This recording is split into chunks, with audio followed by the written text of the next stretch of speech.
Bonsoir à tous.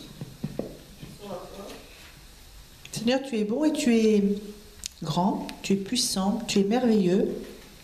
Et je veux te prier de façon particulière parce que, Seigneur, tu t'es révélé à moi comme étant une force tranquille. Et je prie que tous ceux qui nous regardent et qui nous écoutent puissent faire cette expérience et de demander au Seigneur de se révéler à eux pour qu'ils puissent faire une rencontre personnelle et réaliser et s'accaparer cette force tranquille que tu es, cette majesté, cette grandeur, cette puissance qui sort de toi, qui émane de toi et qui rassure, qui réconforte, on se sent protégé, on se sent vraiment en sécurité. C'est quelque chose de très très agréable et de très très puissant. Et moi je te loue, Seigneur, parce que c'est un cadeau merveilleux. Et je vous souhaite à tous de vivre ça. Amen.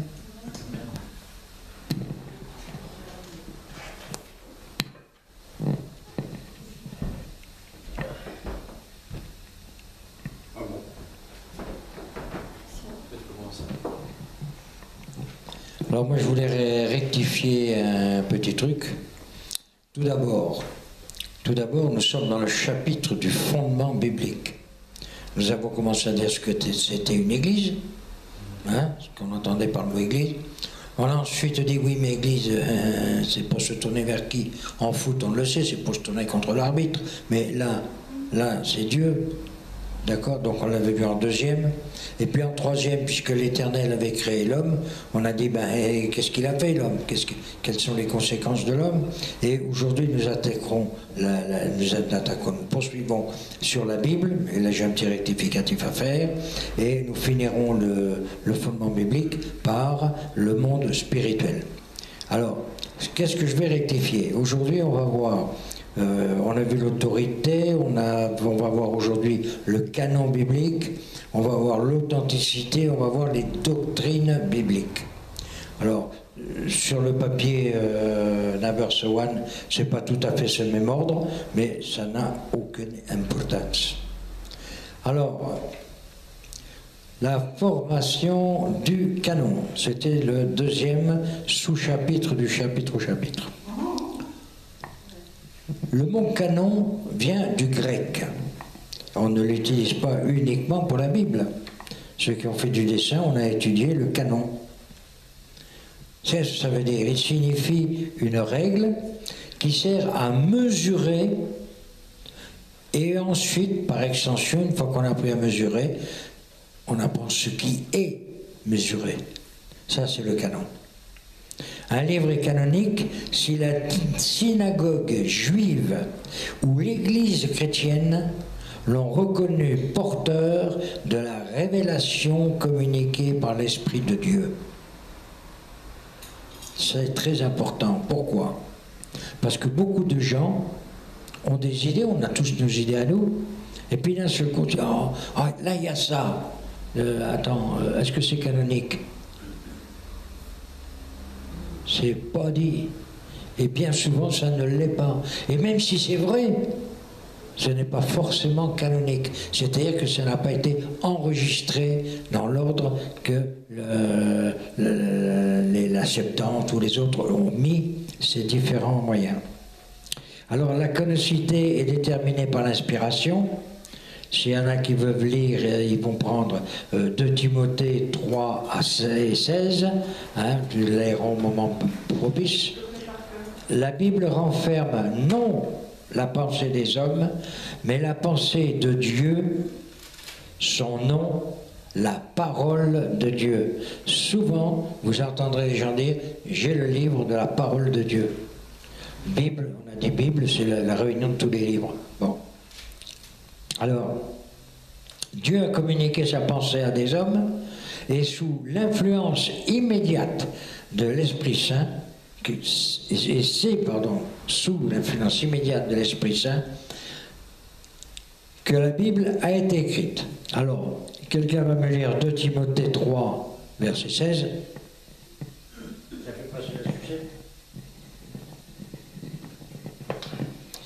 toute l'écriture est inspirée de Dieu et utile pour enseigner, pour convaincre, pour corriger, pour instruire dans la justice, afin que l'homme de Dieu soit accompli ou inspiré de Dieu et propre à toute bonne œuvre. Et nous lirons 2 Pierre 1, 21.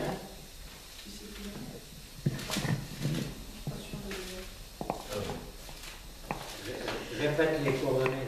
Alors, 2 Pierre 1, 21. Car ce n'est pas par une volonté d'homme qu'une prophétie a jamais été apportée, mais c'est poussé par le Saint-Esprit que des hommes ont parlé de la part de Dieu.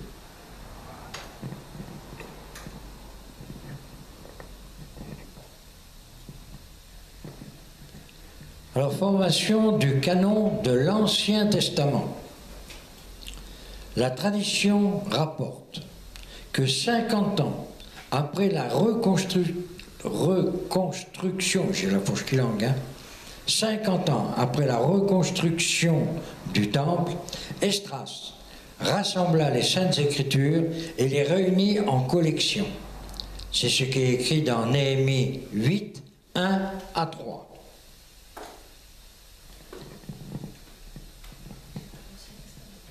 On cherche. Tout est dans le livre. Néhémie 1, 3.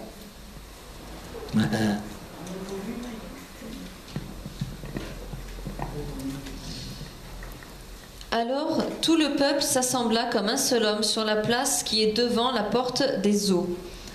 Ils dirent à Esdras le scribe d'apporter le livre de la loi de Moïse, prescrite par l'Éternel à Israël. Et le sacrificateur Esdras apporta la loi devant l'assemblée, composée d'hommes et de femmes, et de tous ceux qui étaient capables de l'entendre. C'était le 1er jour du 7e mois. Esdras lut dans le livre depuis le matin jusqu'au milieu du jour, sur la place qui est devant la porte des eaux, en présence des hommes et des femmes, et de ceux qui étaient capables de l'entendre. Tout le peuple fut attentif à la lecture du livre de la loi.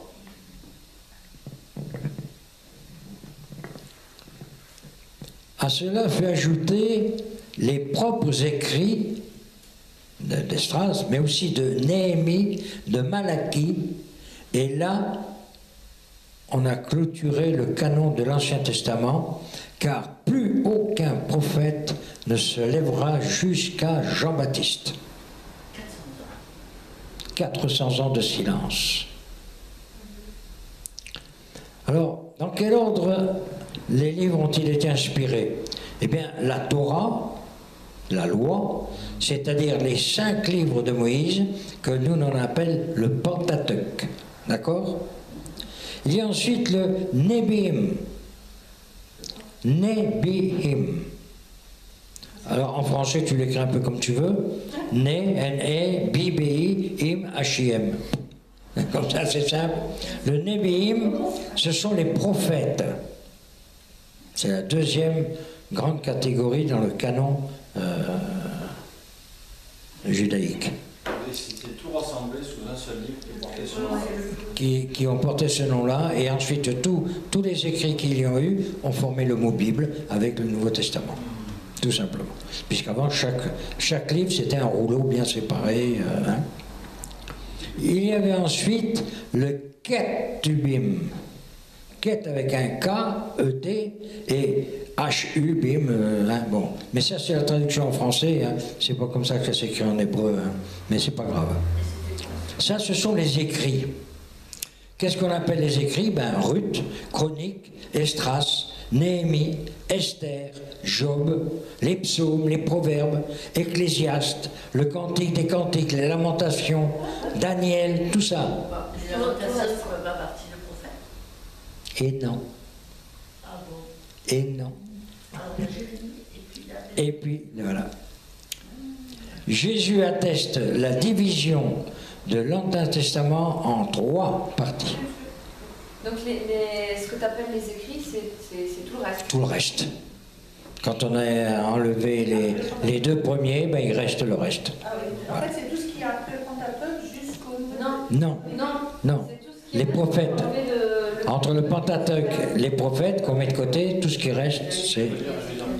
Vas-y.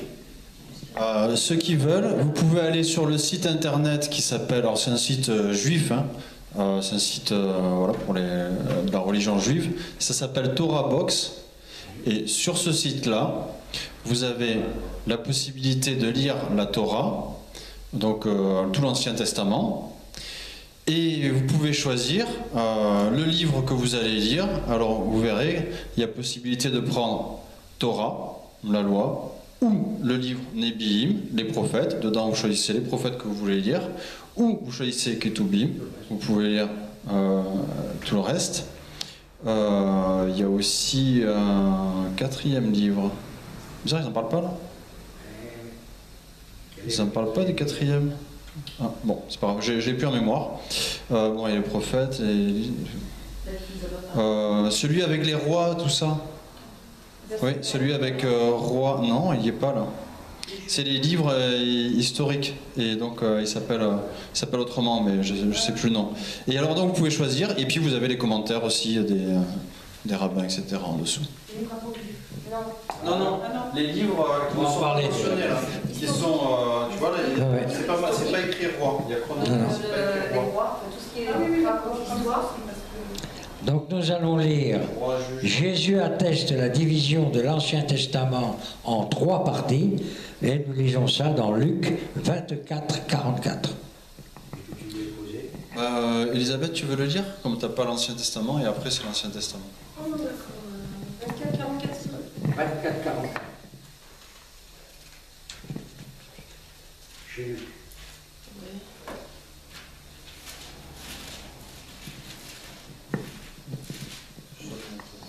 Alors, Luc 24, 44. Puis il lui dit, voici réalisez ce que je vous ai souvent annoncé quand j'étais encore parmi vous et que je vous disais, il faut que tout ce qui est écrit de moi dans la loi de Moïse, dans les prophètes et dans les psaumes reçoive son accomplissement. Voilà, donc on voit qu'il y a ces 3 grandes parties qui ont été reconnues donc par Christ. Alors, la formation du canon du Nouveau Testament, qu'est-ce qui s'est passé? Dès les premiers jours de l'établissement du christianisme, on vit apparaître de nombreux écrits destinés à faire connaître aux hommes le Seigneur Jésus. 4 seulement furent admis. On voit aujourd'hui qu'il y a tout un tas de littératures qui sont faites, et le Seigneur m'a dit, le Seigneur m'a fait, le Seigneur Dieu, mais c'est l'idée de quelqu'un. Chacun de nous a une idée qui pointe d'un seul coup, et comme je disais tout à l'heure, ça ne veut pas dire que ce soit faux, mais ça veut dire que ce n'est pas dans le canon. D'accord? C'est la raison pour laquelle, depuis que j'ai appris ça, moi je dis toujours, mon idée, ma pensée, c'est moi. Je vous la livre telle que je l'ai, vous en faites ce que vous voulez. Dans ce genre de situation, lisez. Là, tu viens de me passer des livres là, sur le temple, là, un écrit sur le temple, je vais le lire. Mais attention, le temple, je sais qu'il a existé. Maintenant, je ne sais pas ce que des gens ont pu raconter dessus. Maintenant, si tu ne le lis pas, ça c'est pas très grave. Voilà, mais peut-être. Mais il y a peut-être des choses intéressantes à retirer de là. Donc, quand on lit quelque chose, on prend ce qui est intéressant et le reste, jetez-le. C'est tout. En conséquence, à la fin du 1er siècle, tous les livres du Nouveau Testament étaient écrits. Ils furent reconnus dès leur apparition comme étant d'origine divine. 5 épîtres seulement ne furent admis définitivement qu'au IVe siècle. Il s'agit de Jacques, 2 Pierre, 2 et 3 Jean et Jude. Ces épîtres-là n'ont pas été reconnus dès le départ. Il faudra attendre donc le IVe siècle pour qu'ils puissent rentrer dans les livres. C'est pas tout. Dans le Nouveau Testament, le concile d'Hippone, je ne sais pas si ça vous dit quelque chose, en 393, a arrêté à 27 le nombre de livres canoniques. Cela sera consacré par le concile de Carthage en 419. Petite parenthèse, vous verrez apparaître une faute d'orthographe. Carthage ne s'écrit pas T-A-G-E. Carthage, c'est T-H. Je sais que j'habitais Carthage, alors je sais comment que c'était. Comment?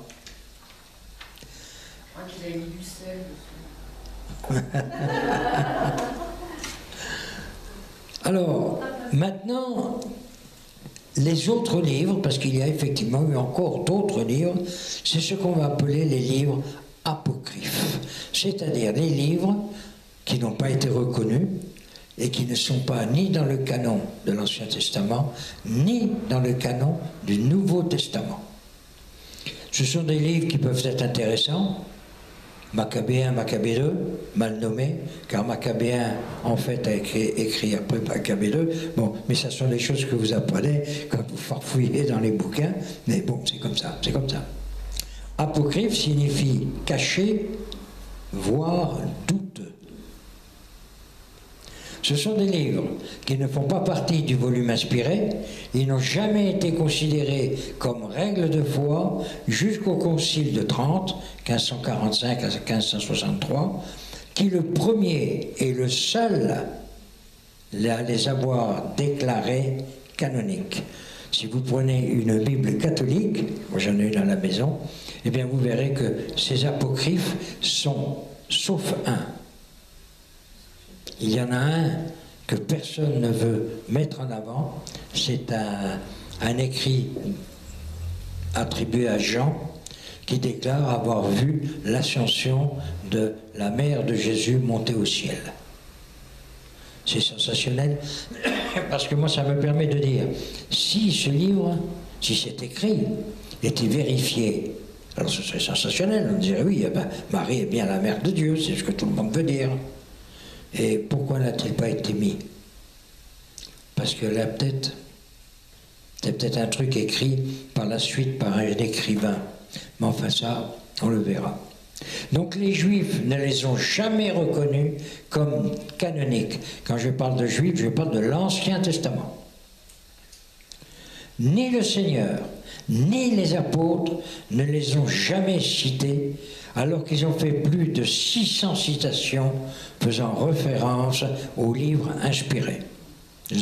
On a tous vu le film de Ben-Hur.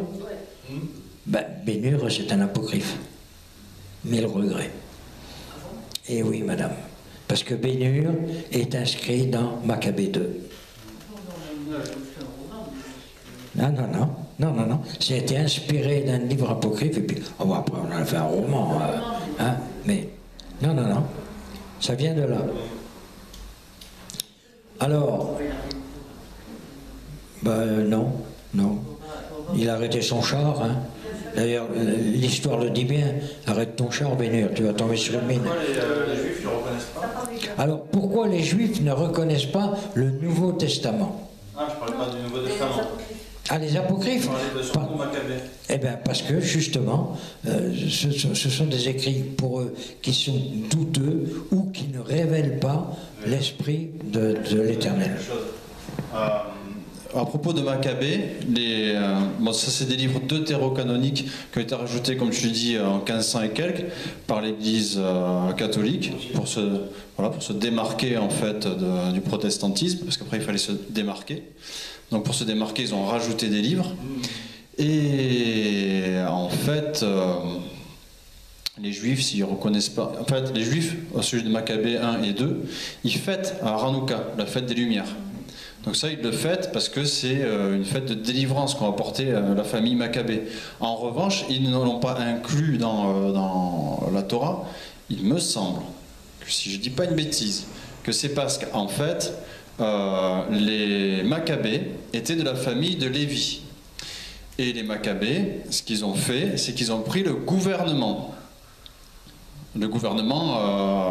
israélien. C'est-à-dire ils ont chassé les Grecs, normalement le service dans le temple qui leur revient, puisque c'est la famille de Lévi, et aussi la royauté. Mais attention, la royauté ne leur revient pas. La royauté, c'est la famille de Juda, c'est la tribu de Juda. Et je pense que c'est pour ça que les Juifs n'ont pas mis ça dans la Torah. Toujours est-il qu'ils l'ont pas mis, et s'ils l'ont pas mis, il y a une raison. Et voilà, donc après ça a été rajouté ensuite pour démarquer, quoi. La fête des Lumières, je croyais que c'était parce qu'ils avaient retrouvé dans le temple une ampoule faite de l'huile. Alors, c'est pas une ampoule. Non, c'est pas une ampoule. En fait, c'est-à-dire que... Un flacon, je veux dire. C'est-à-dire qu'ils ont fait brûler, je crois, un chandelier ou une lampe. Oui, et en fait, il n'y avait plus d'huile. voilà, ça a brûlé même plus que de raison. Je crois pendant 7 jours, je suis pas bien sûr. Mais en fait, ça a brûlé plus que de raison. Et depuis, ils fêtent ça comme symbole de la libération du temple à cette époque, parce que les Grecs leur faisaient subir des choses atroces. Il fallait absolument qu'ils aillent adorer Zeus dans le temple de Dieu. Voilà, de Zeus. Et s'ils n'adoraient pas Zeus, ou s'ils ne voulaient pas sacrifier des cochons, alors on leur coupait la langue, on la faisait frire et on la faisait manger à quelqu'un de leur famille, par exemple. Oui. Et on faisait ça aux enfants sur les genoux de leur mère. Voilà ce que les Juifs ont subi. Hitler, il n'avait rien inventé, quoi. Non, l'homme n'a jamais rien inventé. Il a toujours été plus idiot les uns que les autres. Par contre, un petit détail, la Torah, c'est le livre de la loi, uniquement. Le reste, c'est pas la Torah. Oui, c'est le Tanakh. Mais c'est pas grave. Voilà, oui, non, mais tout. Jésus disait la loi en parlant de tout le reste. Voilà. Toute la loi, tout le monde. Donc, les pères de l'Église, dès les premiers siècles, et d'anciens docteurs de l'Église de Rome, répètent que les apocryphes renferment des erreurs de fait, de doctrine, de morale, et sont même parfois en contradiction avec la parole de Dieu. Leur auteur ne revendique nullement l'autorité divine. Il y a pourtant un apocryphe qui a été là aussi retourné. C'est le livre d'Esther. Esther est un apocryphe. Parce qu'il y a de grandes chances, je m'avance, il y a de grandes chances que la reine Esther n'ait jamais existé. Elle est très controversée par tout un tas de rabbins qui ne veulent pas entendre parler de ça. Pourtant, il y a une fête. C'est la fête du Purim. Eh oui, ils ont été sauvés. Alors, comment expliquer ça? Par Esther. Mais comme on n'a retrouvé aucune grâce de ce royaume, de cette reine, on en reste là. C'était le royaume de Suse quand même. C'était la Suisse. Vers Suse, mais c'est pas sûr que ce soit au Suse. Voilà. Il y en avait. Ça, elle était déjà la deuxième. Alors, oui. Bah oui, une de plus, une de moins. Je ne pense pas qu'ils le considéraient comme apocryphe puisqu'ils l'ont mis dans le Tanakh quand même. Ben, ils l'ont mis beaucoup plus tard. Des fois, j'écoute des enseignements de rabbins et puis ils en parlent avec respect, quoi. Oui, bien sûr, oui. Mais, À la base, c'est un ouais. Il y a quand même eu le salut des Juifs, entre guillemets, quelque part, à cette période-là, grâce à elle. Ben oui. C'est pour ça qu'ils ont dit on pourrait quand même le mettre, parce que, comme l'Église catholique a dit, mais les apocryphes, après tout, on pourrait les mettre, parce qu'ils nous parlent aussi de cette époque-là. Maccabée 1, Maccabée 2 sont considérés comme historiques. Mais ça s'arrête là, c'est tout. Donc les auteurs de l'Ancien Testament se réclament eux-mêmes de l'inspiration écrite. Alors là, je vous donne des références, vous les consulterez. Exode 4, 15 et 16. 19, 9. Nombre 23, 12. Ah, je tousse pas. 2 Samuel 23, 2. Jérémie 1, 7 et 9.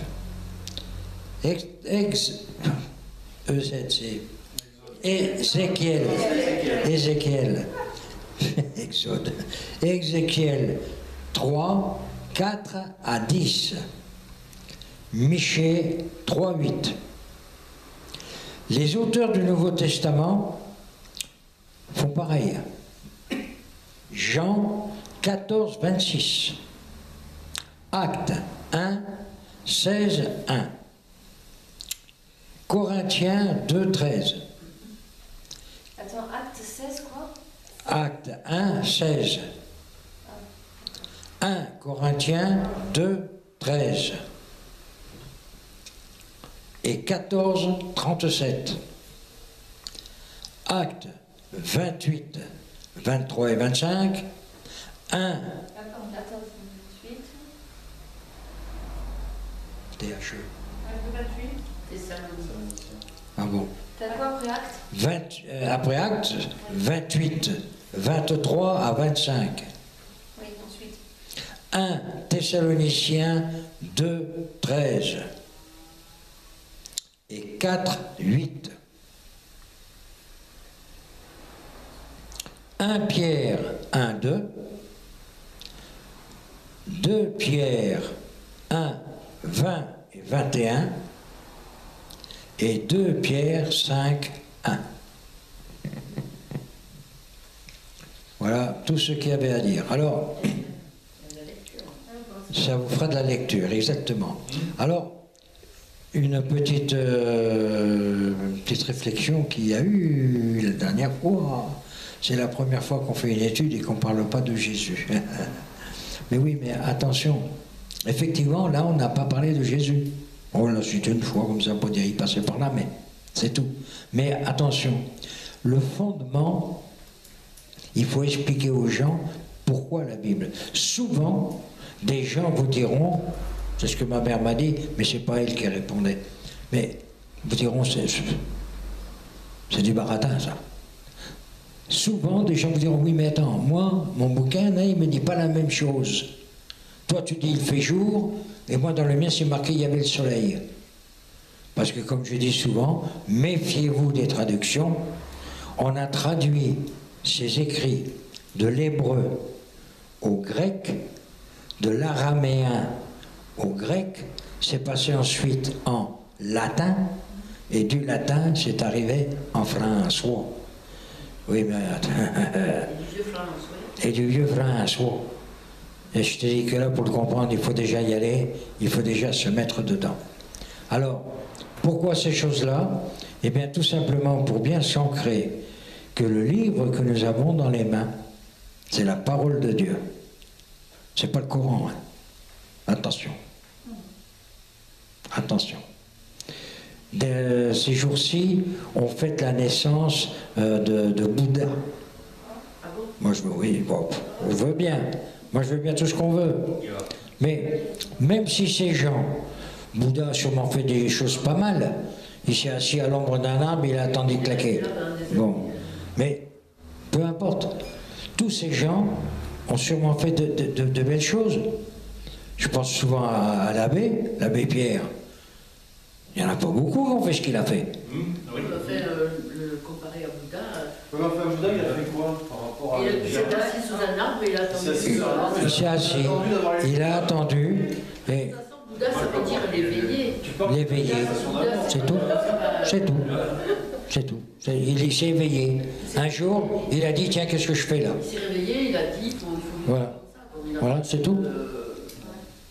Il y a une chose quand même qui me paraît bizarre, moi. Si un jour vous avez l'occasion d'aller anciennement à Saigon, au Ho Chi Minh Ville maintenant, mais si vous avez cette occasion, allez voir la statue du Bouddha de Saigon. Elle a de spécial qu'elle est assise sur un socle, c'est la seule spécialité, et que tout au long du socle, il y a très exactement la vie de Jésus. Ah bon? Oui, madame, autour, gravé dans le truc. Alors, c'est curieux. C'est curieux. Il y a des choses curieuses. Je reconnais moi-même, j'étais aux orphelins apprentis d'Auteuil, et ensuite, comme prof, un jour, on est parti à Lourdes, et on tirait des malades. Alors, des gens qui parlaient de je sais pas quoi, parce qu'on ne les comprenait pas. Et puis, il y avait une bonne femme qui était là, dans son machin, moi, je prends le mal, et on pousse. Ah. Et d'un seul coup, elle fait, je sais pas quoi. Alors, j'appelle un père, je dis, elle veut quelque chose, la dame, elle s'agite, je sais pas ce qu'elle veut. Le père appelle donc le père responsable du groupe, et discute avec elle, oui, Tout le monde s'en va, nous on reste plantés au milieu de la cour. Il y a un toubib qui est venu, bon, hop, hop, hop. Et puis il y a un infirmier qui est venu, chut, laisse. Il a pris le truc, ils sont partis avec. Je dis à tous les coups, là tu vas avoir un malaise, un truc comme ça. Et je voyais le truc s'éloigner, et la bonne femme qui voulait se lever, et l'infirmier ne voulait pas. Bon, et le père directeur, Jojo, il vient me voir, il me dit, Didier, chut, silence sur ces choses-là, c'est peut-être un miracle. Peut-être un an après, il m'a dit, tu sais, je suis en train d'étudier le truc, j'en ai jamais entendu parler. Au revoir, monsieur, dame. Oui, tu me passes le micro pourquoi déjà? Oui, ils sont Parce que j'en T'en veux plus. T'as fini? C'est fini. Alors nous verrons la prochaine fois. Nous verrons la prochaine fois donc l'autorité, on l'a vu, c'est la une. Le canon vient de le voir. L'authenticité. Qu'est-ce qui nous dit que c'est bien authentique ces choses-là? Eh bien, on va le prendre la prochaine fois. Et là, on va quand même reparler un peu de Jésus, tu verras. Et puis, on terminera donc par les doctrines. Après quoi, nous pourrons attaquer le monde spirituel. Et lorsque vous saurez tout ça, nous pourrons commencer vraiment à étudier la Bible. Je vous souhaite bon courage. Alors ça, je suis c'est dans 2 semaines. Et moi, je voulais rajouter, c'est vrai que comme tout à l'heure, tu disais qu'il y avait plusieurs langues dans l'écriture. Et en fait, Jésus, lui, parlait l'araméen, ce qui était la langue commune de l'époque. Ensuite, les apôtres, il y en a qui ont dû écrire en araméen pour les personnes qui étaient en Israël, ou en grec pour diffuser aux personnes qui étaient, aux juifs même qui étaient ailleurs qu'en Israël et qui ne parlaient même plus l'araméen, qui parlaient le grec, qui ne parlaient ni l'hébreu ni l'araméen mais qui parlaient le grec. Et ensuite, quand c'est arrivé à Rome, ça a dû être traduit en latin par d'autres personnes. Et après, il a fallu se débrouiller avec tout ça, comme tu disais. Alors la semaine prochaine, on parlera, comme je le disais la dernière fois, de Dieu, du bébé né à Bethléem et qui était en fait Dieu fait homme, et de sa divinité en fait. On parlera vraiment de sa divinité, et puis on parlera aussi de certains mystères, des choses que Jésus prétendait ne pas savoir et des choses qu'il prétendait savoir. Et c'est vrai que tout ça, c'est des choses qui peuvent parfois prêter à confusion et ça pose question. Mais on va révéler des choses sur tout ça la semaine prochaine. Voilà, quelqu'un veut prier?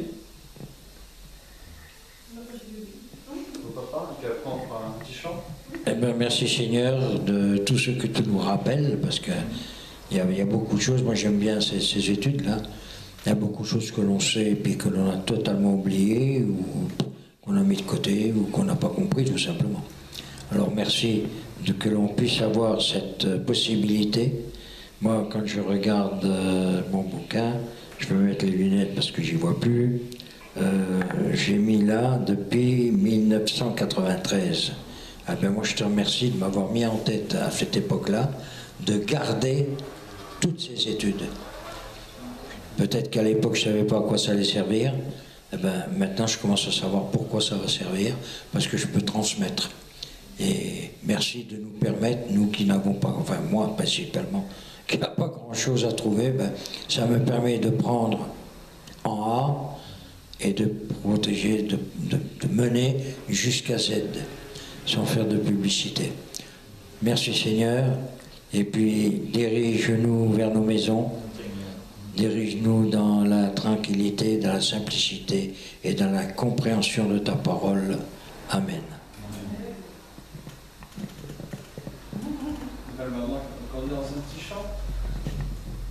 Alors, souvent dans la parole de Dieu, il est dit et que le peuple dit Amen, et que le peuple loue. Alors on va louer le Seigneur. Le chant s'appelle Ton peuple te loue. 8, 12. Ton peuple te loue, oh Dieu, ton peuple te loue. Ton peuple te loue, oh Dieu, ton peuple te loue. Ton peuple te loue, oh Dieu, ton peuple te loue. Alléluia, alléluia, oh Dieu, ton peuple te loue. Voilà. Tu veux encore, tu veux encore? Alors encore, alors, il en va encore, on va faire la suite. Bientôt, très bientôt, nous verrons le roi des rois. Bientôt, très bientôt.